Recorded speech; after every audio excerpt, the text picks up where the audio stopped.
ইসলামের জন্য কাজ করার দায়িত্ব কার? উম্মার কল্যাণে কাজ করার দায়িত্ব কার? হ্যাঁ ভাই, কখনো কি ভেবেছেন এই দায়িত্ব আসলে কার ঘাড়ে?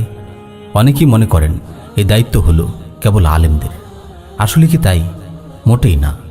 দিন কেবল আলেমদের জন্য নয়, দিনের প্রতি সবার দায়িত্ব আছে। সবাইকে আপন আপন অবস্থান থেকে নিজ নিজ যোগ্যতা ও সামর্থ্য কাজে লাগিয়ে দিনের কল্যাণে কাজ করতে হবে। একজন সফটওয়্যার ইঞ্জিনিয়ার তার মেধাকে কাজে লাগিয়ে উম্মার জন্য বিভিন্ন যুগোপযোগী ইসলামী সফটওয়্যার তৈরি করতে পারেন। একজন ওয়েব ডেভেলপার বিভিন্ন দিনই ওয়েবসাইট তৈরি করে উম্মার ইলমি ও বুদ্ধিবৃত্তিক বিকাশে অবদান রাখতে পারেন। একজন মিডিয়া কর্মী সঠিক ও উপকারী তথ্য সরবরাহের মাধ্যমে উম্মাহকে সজাগ রাখতে পারেন। একজন বিজ্ঞানী তার গুরুত্বপূর্ণ আবিষ্কারের মাধ্যমে প্রযুক্তির ময়দানে উম্মাহকে এগিয়ে রাখতে পারেন। একজন শিল্পপতি আর্থিক সহায়তার মাধ্যমে দাওয়া ও জিহাদের কাজকে বেগবান করতে পারেন। একজন সংগঠক মুসলিম যুবকদের সংগঠিত করে তাদেরকে দিনের বৃহত্তর কল্যাণে নিয়োজিত করতে পারেন। একজন লেখক বই লিখে উম্মাহকে গুরুত্বপূর্ণ দিক নির্দেশনা দিতে পারেন। একজন ডাক্তার যুদ্ধক্ষেত্রে আহত মুজাহিদদের সেবায় এগিয়ে আসতে পারেন।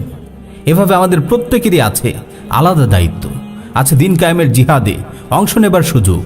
আমরা অবশ্যই আমাদের দায়িত্বের ব্যাপারে জিজ্ঞাসিত হব। আপনি আপনার ভাগের দায়িত্বটুকু আদায় করেছেন তো?